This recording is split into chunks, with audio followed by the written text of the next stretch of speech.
Talking about discrimination. So why don't we go ahead and get started? I can't think of anything else I need to talk about. There we go. All right.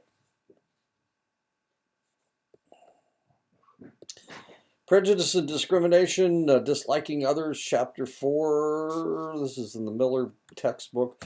Prejudice is a negative prejudgment of a group and its individual members. Some prejudgments can be positive, but those tend to be troublesome, not be troublesome, because you're thinking positive thoughts about people, and rarely lead to untoward treatment. Prejudice is an attitude, feelings, behaviors, and beliefs. Prejudices are maintained through stereotypes. Stereotypes. Uh, all white people are handsome. That's not a stereotype. I just made that one up. Stereotypes are beliefs are beliefs about the personal attributes of a group of people based on overgeneralizations and inaccuracies and resistant to new information.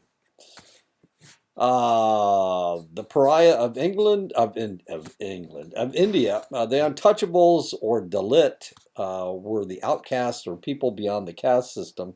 Their jobs or habits involved polluting activities. They were the mountain people of India, and they're a little bit darker than the rest of the Indians. People from the Indian peninsula of Asia. It's real interesting trying to talk to people who are from India or even from that area about these individuals because they don't want to talk about it. I have a student from Bangladesh, which is in the eastern. Bangladesh is a country; it's one of the most populous countries in the world, but it's east of on the eastern edge of India, and they speak Hindi. They also speak what else? Bangla is the national language. Anyway, when you talk to and he's not even from India, and he doesn't want to talk about it. So it's really kind of curious getting him to say anything about this. Let me show you. This is a dating site, I think. Yeah, there we go. Okay, this is a dating site from India. Create your profile. Browse profiles. Okay, this is kind of interesting because this has to do with the caste system. There you go. There's all the castes in India, and as you can see, the Dalit are not there, and that's because they are the untouchables. They're people that you're not supposed to talk about. Oops, caste. There you go. Do you want to talk about the different religions in India? There you go. The Hindu, Muslim, Buddhist, Christian, Jain, Baha'i, and Sikh, or Sheik, as my friend says it. What city do you live in? What's your occupation? What state do you live in? I'm not sure what that is. What college did you go to? Your caste. The highest caste is Brahmin. So there you go. And the Dalit are not there. So India has a caste system. You want to find a girlfriend from India? Yeah. What group are you going to choose? Okay. Prejudice is a negative attitude toward a group or its members. Discrimination is a negative behavior toward a group or its members. While discrimination often has its source in prejudicial attitudes, this does not have to be the case. Institutional discrimination may exist where prejudices have dictated treatment, but present attitudes do not support the treatment. Any job that involved ending a life, such as fishing, killing or disposing of dead cattle, or working with their hides, handling corpses and cremation, this is all done by the pariah or the Dalit. the untouchables of India. Indians are, for the most part, they are vegetarians, and for that reason, taking a life is not something that you're supposed to do. But so who does it? Who are the ones that handle the cattle that die? And the answer is these guys. Prejudice can be explicit or implicit. Explicit prejudice is overt and easily detectable. A person in a Ku Klux Klan or a Nazi uniform is easily spotted as having prejudices. In these instances, the prejudiced individuals are readily displaying their prejudicial attitudes. Implicit prejudice is more subtle and not as easily spotted. Implicit prejudice is often activated automatically when a member of a stereotype group is encountered. The individual directing the prejudice may not even be aware that he or she is being prejudiced. Two institutional practices that support discriminatory practices are racism and sexism. Racism represents both an individual's prejudicial and discriminatory behavior toward people of a given race and institutional practices that subordinate people of a given race. Sexism represents both an individual's prejudicial and discriminatory behavior toward people of a given sex and institutional practices that subordinate people of a given sex. And you could, of course, say that that's exactly what's happening in the Trump administration with transgender people. Any contact with human emissions such as sweat, urine, or feces, the pariah are the ones that are supposed to do it. This included occupational groups such as sweepers and washermen, people who ate meat. This category included most of the primitive Indian hill tribes. And of course, they are darker. And people from India say they can tell the difference just by looking. Whereas if we're walking around India, we would probably have no idea who this person was. Most of the women working as prostitutes in India are either pariah from India or women from the surrounding areas of India, such as Nepal and Bhutan. Bhutan and Nepal are both up in the mountains. The Himalayas are in the northern portion of India, and Nepal and Bhutan are mountain countries that are in that area. Most were sold into prostitution by their families. They are referred to as Desi, or country people.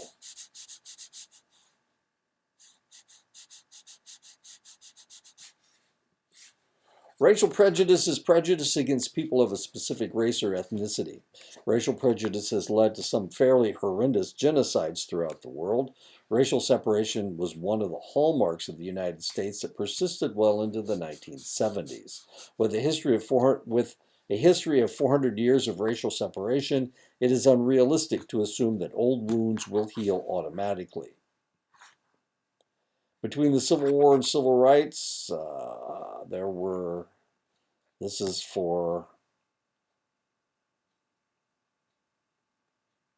is a drinking fountain for African Americans. Help wanted, white only. White only, no pets. Colored waiting room. This is a movie theater, and if you were black, you had to go up into the balcony. You couldn't sit down on the bottom. You had to sit up in the balcony.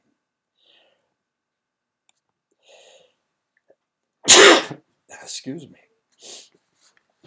There's also evidence for prejudice relating to a skin tone bias. The skin tone bias, also called colorism, is a bias shown toward others based on the tone of their skin. Generally, the bias is that darker-skinned individuals are perceived more negatively than lighter-skinned individuals. Maddox and Gray found that blacks and whites ascribed more negative stereotypes and characteristics to darker-skinned than lighter-skinned blacks. Brown found that compared to darker-skinned blacks, lighter-skinned blacks were more likely to have higher income, on an average 65% higher, more likely to be employed, especially in a profession, and that lighter-skinned black women are seen as more attractive. Also, research has shown that the skin tone bias operates on an implicit level as well as an explicit level. Asians also try to keep from allowing their skin to darken in the sun. Japanese geisha paint their faces white, and women who work outside do not allow any skin to be exposed. It is similar in China and India. When we were in Japan, despite the fact we were there in August and it was hot, it was really hot. The women that worked on base and worked outside, they all wore hats, they all wore gloves, and they all wore long sleeve shirts. They didn't want to turn dark. Excuse me. Skin tone is a bit confusing, as whites with a tan, as compared to someone who is pale, is seen as healthier and more attractive.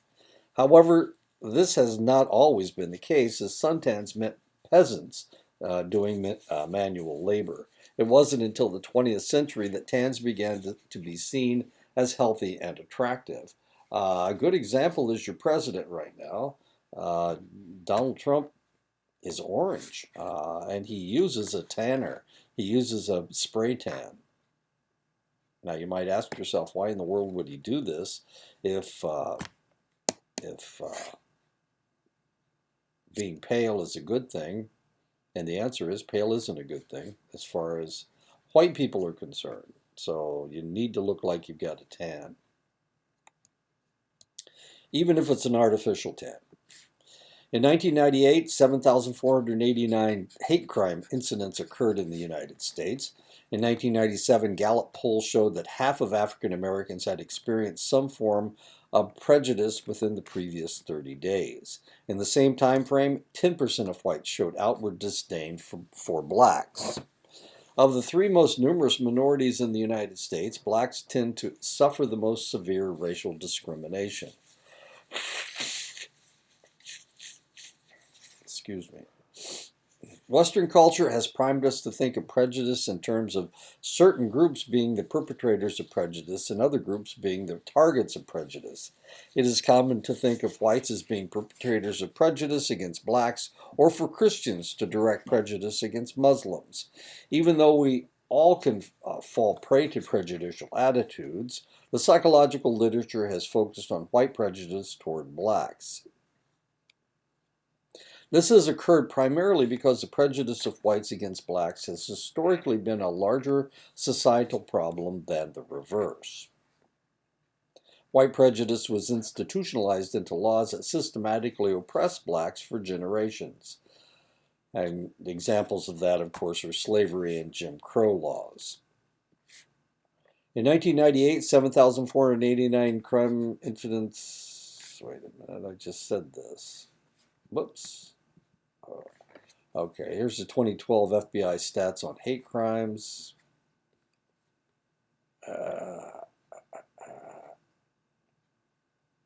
Hate crimes. 48.3 were racially motivated. 19.6% resulted in sexual orientation bias. What is this? Offenses by bias motivation within incidents, 49.2%. Racial bias, 66.1% were motivated to anti-black bias, 22.4% from anti-white bias. Religious bias in the United States, 59.7% were anti-Jewish, 12.6% were anti-Islamic. There you go. Anti-Catholic is 6.8, 2.9% were anti-Protestant.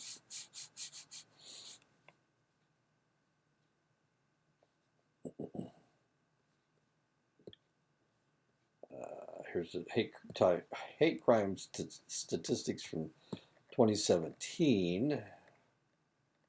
Maybe not. There we go. Let's see if we can get the same stuff. Bias motivations, 59.6% race, ethnicity, ancestry, 20.6% were religious, and 15.8% were sexual orientation. All right, let's try 2020, maybe.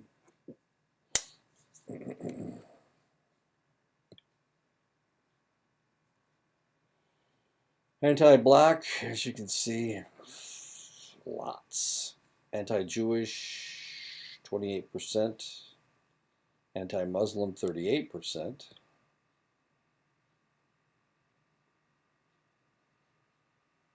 Oh, I'm sorry. 60 anti-Jewish were down 28% since 2019. 110 anti-Muslim incidents, down 38%. Anti-Buddhist, that's a lot.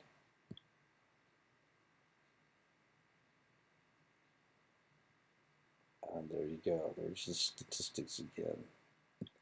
So we do keep these statistics. While blatant racial prejudice seems to be declining, it seems that it is being replaced by an automatic emotional reaction. Individuals low in prejudice subconsciously try to suppress prejudicial thoughts and feelings. Individuals high in prejudice merely maintain their prejudiced thoughts and feelings. People may maintain a dual attitude system where they consciously control their prejudicial thoughts, but may maintain automatic habitual dislikes from childhood. While racial attitudes are based on xenophobia and otherness, gender prejudice is based on gender stereotypes that tend to be based on cultural understanding. Since everyone is related to at least one female, gender prejudice tends to be less exclusionary than racism. However, it still exists and has assumed women into a subordinate role even into modern times. This is an advertisement from the early 1960s.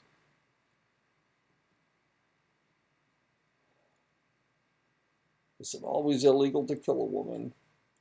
This is my computer using sex to sell computers. You mean a woman can open it? That's the 1950s. You can tell by the hairdo. Keep her where she belongs. I'm not exactly sure. Well, yes, I am. On the floor, licking your shoes. If your husband ever finds out you're not store testing for fresher coffee, chasing Sanborn coffee, he's going to spank you. Van Heusen ties, show her it's a man's world. Wow. Wives, look this ad over carefully. Circle the items you want for Christmas. Show it to your husband. If he does not go to the store immediately, cry a little. Not a lot, just a little. He'll go. There you go.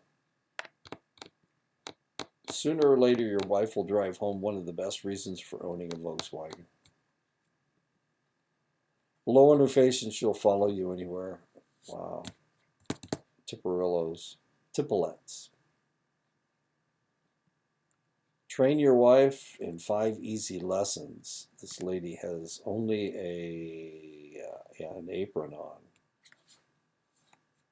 Wow. These are all from a long time ago. The 60s, some of them are from the 70s. The computer one's from the 70s. Wow, that one's from the 70s. I hope it worked. Of course, you wouldn't see any of these now.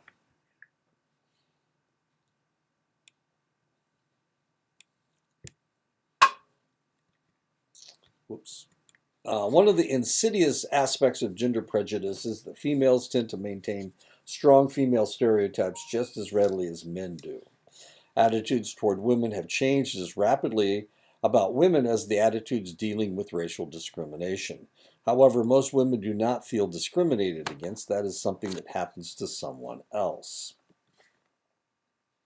But of course, we're talking about the United States and democratic Western countries. Around the world, we find that 2/3 of the world's unschooled children are girls, In Saudi Arabia, women are forbidden to drive. I think they have just changed that law. The Taliban in Afghanistan would not allow women to go to school, have money. They flogged, terrorized, and left them physically and mentally ill. And this is, they took over in Afghanistan after we pulled out. It is estimated that in 2021, it is estimated that 76 million females have been lost in China and India through selective abortions and infanticide since population control has been enacted in both of those countries. People would much rather have male children than female children. Women in Saudi Arabia.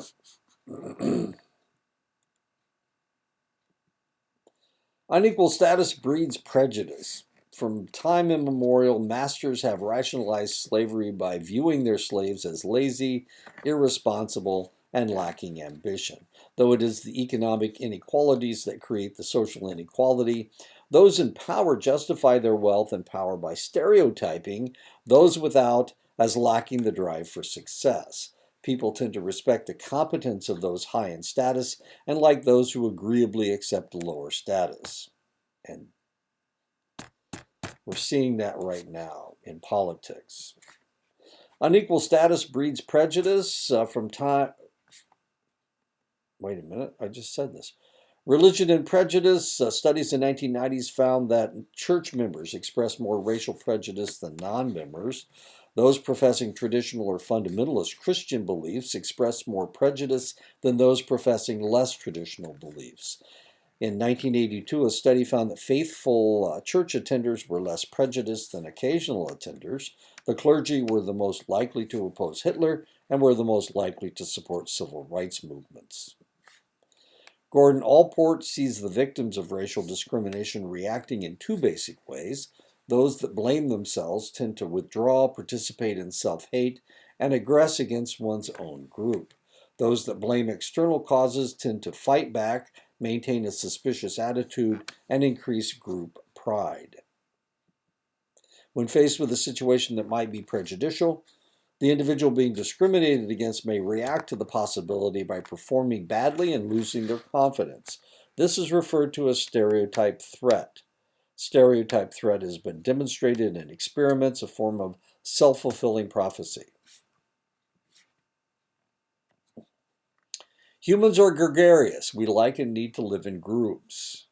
Our sense of self is not only a personal identity, but a social identity as well.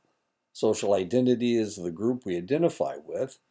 Any description of ourselves can be a social identity in that we see ourselves as similar to those who have those traits. Without anyone to compare ourselves to, we wouldn't have an identity. John Turner and Henry Tajfel see people categorizing themselves, identifying ourselves within groups, and comparing ourselves without groups. In-group bias, the mere process of identifying yourself sets up a categorization process of creating groups of who we are, us, and who we are not, them. It is a natural reaction to maintain an in-group bias, the tendency to favor one's own group over any competing group. And you can think of your high school basketball team or your high school team. You guys were the good guys and whoever you're playing against were the bad guys. Studies have shown that people from individualistic cultures maintain more in-group bias than those from collectivistic cultures. Because of our social identification, we had conformed to our own group norms. Sacrificing ourselves for our team, family, and nation, we dislike outgroups. The stronger we feel toward our in-group, the more prejudicially we react to threats from another group. When our group has been successful, we can also make ourselves feel better by identifying more strongly with it. In-group bias is the favoring of one's own group. This may lead to liking for the in-group, dislike for the out-group, liking for the in-group and disliking the out-group. Out-group stereotypes prosper when people feel strong in-group identity and when we are with our in-group members. The bias created is as from social comparison.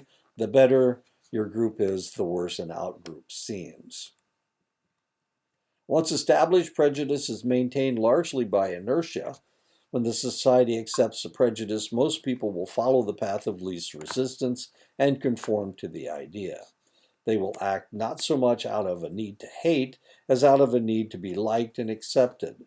Studies in American African South from the 1950s demonstrated that the more socially conforming an individual was, the more prejudiced they were. Social institutions, schools, government, the media will bolster prejudice through segregation, a social norm of separating racial or ethnic groups. Schools will reinforce dominant cultural attitudes through the images in their school texts to the attitudes reflected in their primary readers. And this is a picture of a high school class in the 1940s. And as you can see, everybody's the same race.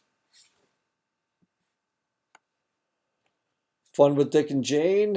Wait a minute. These are the school readers that I grew up with. There we go. Let's see. Okay. I thought maybe we were going somewhere. As you can see, Dick has brown hair, and Jane and Sally both have blonde hair. There's Tim, Puff, and Spot. This is how I learned to read. There's Dad. Dad's got dark hair. Mom's got blonde hair, just like her girls. And the boys have brown hair. That's the way it's supposed to be. See it go. Look, said Dick. See it go. See it go up. Jane said, oh, look. See it go. See it go up. Up, up, said Sally. Go up, up, up.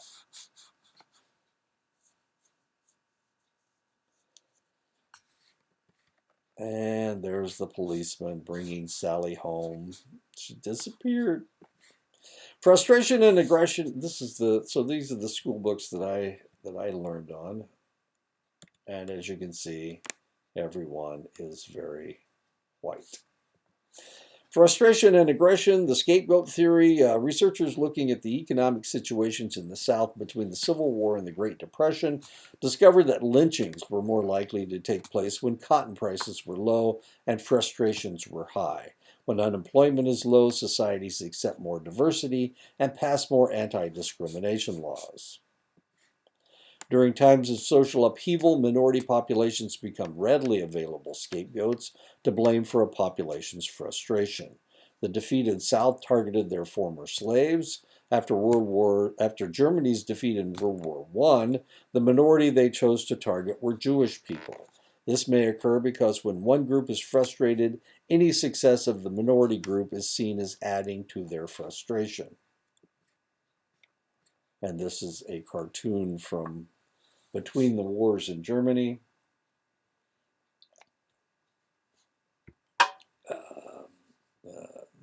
The large Jewish nose is a trope. As you can see, everybody gets to have big noses in the German propaganda. Once again, der Jude. Realistic group conflict theory purports that prejudice arises from competition between groups for scarce resources. In the United States, the strongest anti-black prejudice occurs among the people closest to blacks on the socioeconomic ladder. In China, opposition to immigration fluctuates with the unemployment rate.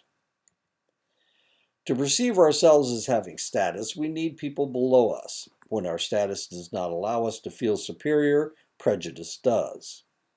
Study after study has shown that when an individual has low self-esteem or has their self-esteem attacked, they're more likely to express polarized opinions that are more likely to reflect prejudice toward a select group. Research directly after World War II demonstrated that people who maintained prejudices against one group were more likely to maintain prejudices about other minorities. Ethnocentric people are people who believe in the superiority of one's own ethnic and cultural group and a corresponding disdain for all other groups. Ethnocentrics tend to share authoritarian tendencies. And there you go. Ku Klux Klan. Those with authoritarian personalities tended to be intolerant of weaknesses, believe in punitive outcomes, be strangely submissive to in-group authority, be harshly disciplined as children, predisposed to focus on power and status, maintain an inflexible right-wrong way of thinking. Everything's black and white. Research seems to show that while the whole spectrum of political belief can show prejudice, right-wing authoritarians tend to be equal opportunity bigots. The same can be said of people who categorize people according to hierarchies of merit or goodness. Because of their staunch criteria, their social structure tends to be highly polarized. Humans try to simplify a complex world by dealing with it in stereotypes. We stereotype everything from cars to fast food restaurants. Without this form of categorization, we would be unable to make decisions, or we would tend to make the same mistake over and over again. And there you go. That's probably what your car looks like. This is what my car looks like. And I also have a pickup truck. Actually, my wife's car, my car, and the truck.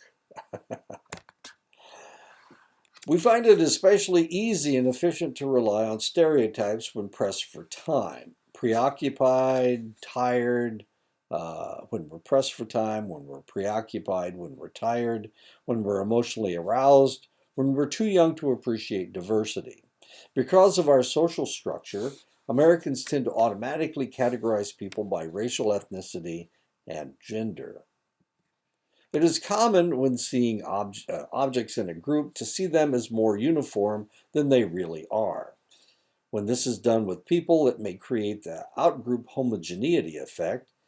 Perception of an outgroup is more similar to one another than one's own in-group. Individuals recognize their own group as diverse, but outgroups as more alike. When people feel bad, they tend to perceive people and events in a more negative light. People tend to see differences in the faces of their own racial group, but tend to lump people from other groups together as looking alike. This is known as own race bias. This may be because the categorization process is delayed when looking at the face of someone from another race. The individual tends to focus on the racial differences. So if you were looking, since we all have straight hair, if we were looking at someone who was African American, we would have a difficult time identifying them, because one of the things that we'd be looking at was their skin tone, for one thing, and their hair, the fact that it tends to be curly.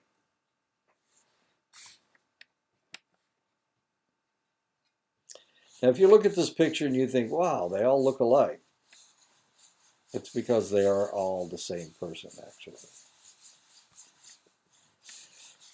That's a joke. I can't remember why he did this, but for some reason he put his face on all those people. When people are surrounded by people of another race or who look different, they tend to stand out as distinctive. We tend to focus on differences rather than similarities. Distinctiveness allows us to categorize individuals. Because difference is focused on, the individual good and bad aspects of the individual are exaggerated.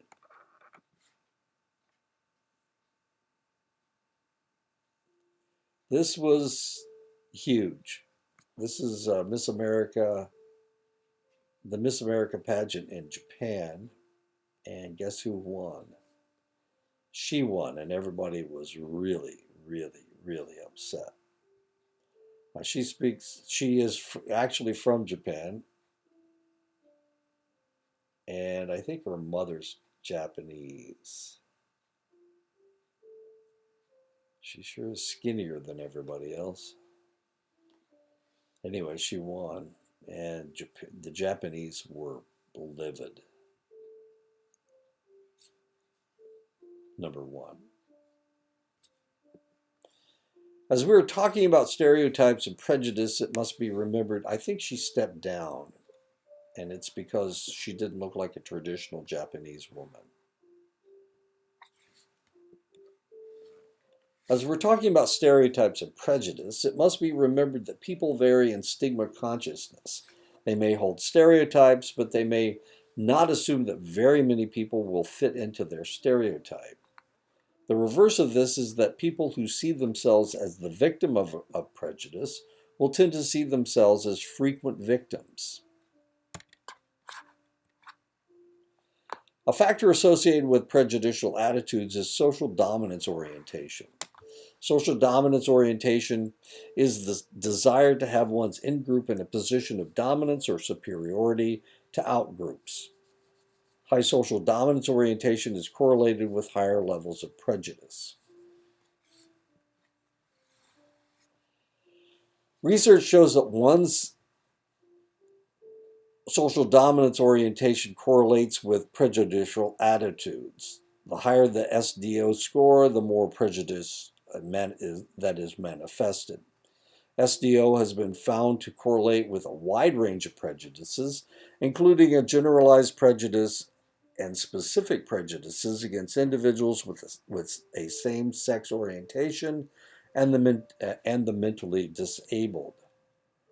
SDO also found to correlate was also found to correlate with racism and sexism. It is normal for people to assume that when they do something that is negative, it is externally situationally induced. However, when they see someone else doing something negative, very frequently they will assume that the act is caused by an inner disposition. This is known as the fundamental attribution error. Sometimes people from an out-group will do something that is as ethical or more ethical than one's in-group. Frequently, people will overlook this behavior as aberrant behavior for that group. This is known as group-serving bias. At the same time, an individual might excuse the same behavior in their own group. And of course, the story of the Good Samaritan. If you don't know what a Samaritan is, the story really doesn't make a lot of sense. A Jewish fellow was walking along the path to the city, and he was attacked by thieves who not only stole all of his money, but they beat him and they stole all of his clothes. So he's laying there naked. And because he doesn't have any clothes, the Jewish people that went past him, because he wasn't wearing any clothes, they couldn't stop and help him, because that's taboo. They can't look upon somebody naked. So they went on by. The Samaritans were people that were not Jewish, and they were considered a low-class people of that area. A Samaritan that came by saw that the man needed help. That he covered him up, and he put him on his donkey, and he took him to the next village. And he put him in a hotel where he told the proprietor that he would pay for all of the for anything that the individual needed, and he gave him some money and told him if he needed more just to contact him. So while the Jewish people passed the Jewish guy and let him die, would have let him die, the Samaritan was the one who stopped and helped. Many people see the world as a just place and people getting just what they deserve. Therefore, a person wouldn't have had an accident unless they were drunk or driving incorrectly. This is known as the just world phenomenon. People get what they deserve and deserve what they get. Now, this can cause a problem. I had a person that was a couple grades below me in school. He was he was an interesting person. He was a libertarian, and he believed in the just world phenomenon, and he believed that you always had to do the right thing, which, I mean, that's not so bad. But his right thing was not always what everybody else's right thing turned out to be. Anyway, one day he was driving along the street. This was out in the country, so he was driving at speed, 55, 60 miles an hour, and he was going around a curve, and from the other direction was a large pickup truck, and that pickup truck had three teenage boys in it, and they were cheating. They were crossing the line, and instead of pulling off the road or pulling onto the berm, he kept going, and by golly, they had a head-on collision. He was killed, and one of the kids in the pickup truck was killed. But the reason he didn't swerve was because he was right. So he was right, but he was dead, which fit his philosophy of life anyway. What a weirdo. I'd rather be dead than wrong, than do the wrong thing. He was right. That was his lane. It was the kids that were cheating,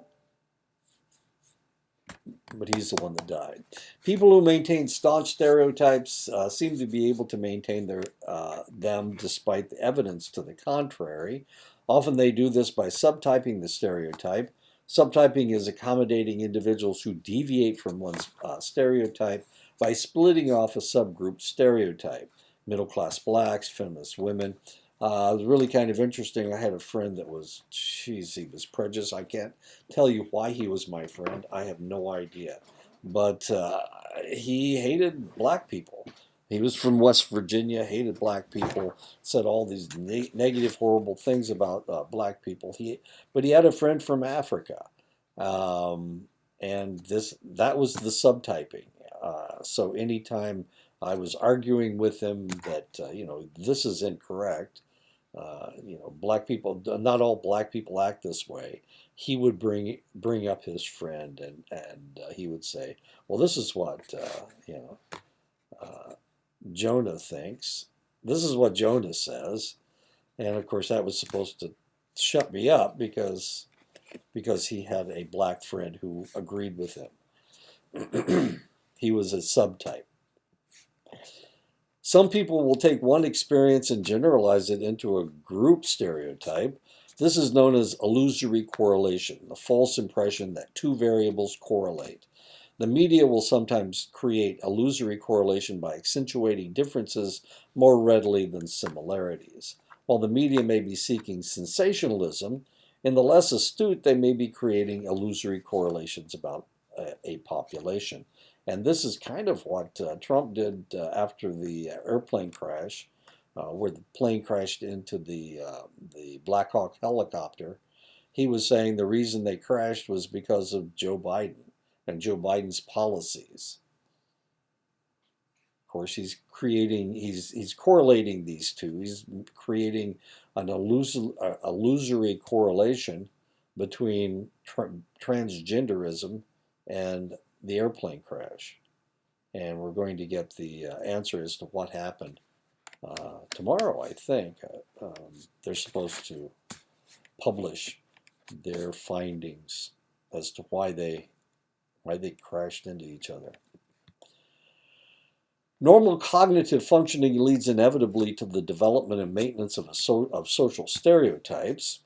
Social psychologists have investigated the strategies that people can use to reduce prejudice and intergroup hostility. Gordon Allport proposed the contact hypothesis. Contact between groups will reduce hostility when the participants have equal status and a mutual goal. Van Laar et al. In 2005 looked at the effects of living with a roommate from a different racial or ethnic group. They found that students who were randomly assigned to live with an outgroup roommate showed increasingly positive feelings as the academic year progressed. The most positive effect of contact was found when the outgroup roommate was African American.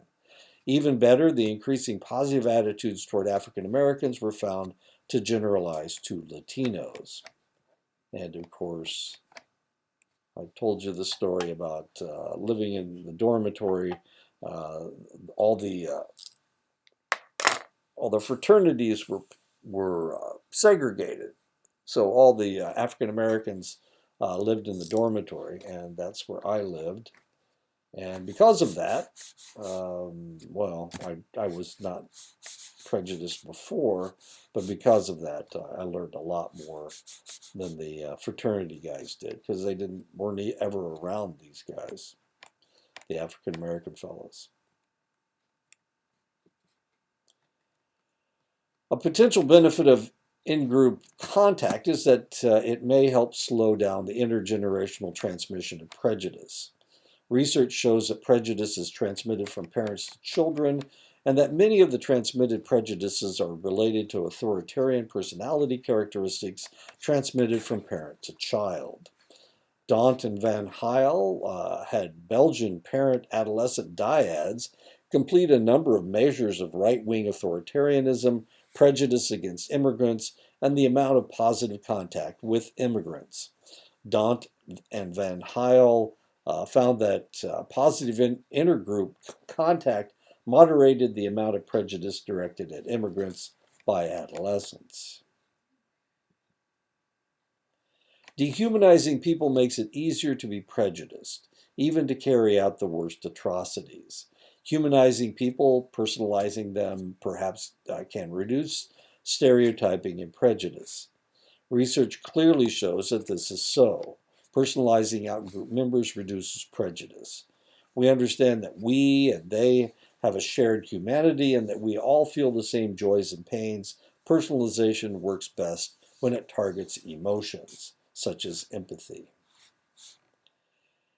A study in 1991 by Blanchard looking at racial attacks on college campus found that the rhetoric could be thwarted through the strong expression of social norms, disapproval from students, campus leaders, and the whole college community.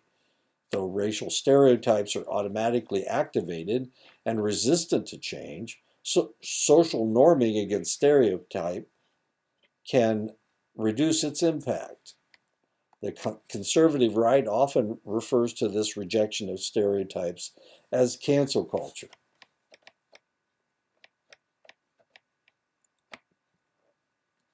Of course, censorship swings both ways, and social norming to one group will look like cancel culture to the group being normed.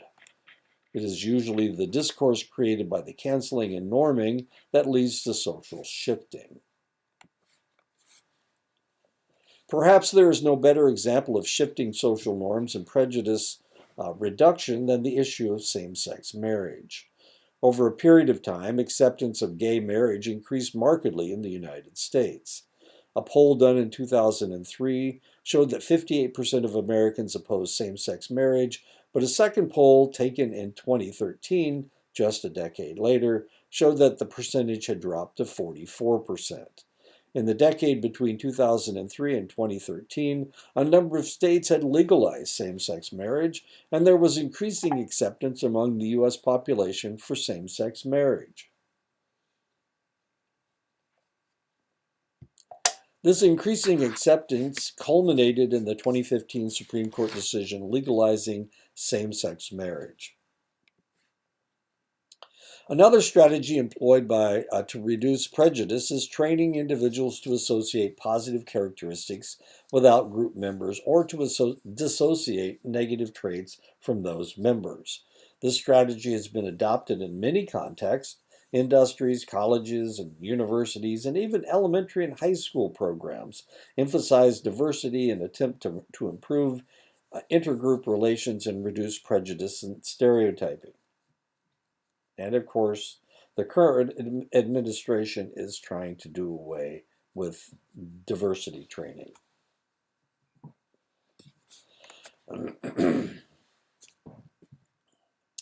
During the Vietnam War, race relations in the United States Army were abysmal. By the early 1980s, the Army was making an organized and determined effort to eliminate racial prejudice and animosities. One important strategy used by the Army was a level playing field. From basic training onward, everyone is treated the same. The same haircuts, the same uniforms, the same rules and regulations. This helped to reduce advantages and handicaps and made everyone equal. The Army also promoted a basic remedial education program that is beneficial for those with leadership qualities but deficits in schooling. And one of the other things that happened was in the Air Force, this all happened in the early 1970s. A second factor is a rigid non-discrimination policy. Any expression of racist sentiments results in an unfavorable rating and an end to a military career. A racial insult can lead to a charge of incitement to riot and is punishable by time in the brig. It also runs training programs for equal opportunity instructors whose function is to see that the playing field remains level. So the Army was about 5-7 years behind the Air Force. The Army's ability to enforce a non-racist environment is supported enormously by the hierarchy that exists both within the officer corps and among the non-commissioned officers. The social barriers that exist in the Army reflect rank rather than race. A sergeant must have a stronger identification with his or her peer sergeants than with members of the same race in lower ranks. And that is it. So I'll talk to you next week. I have to make supper tonight.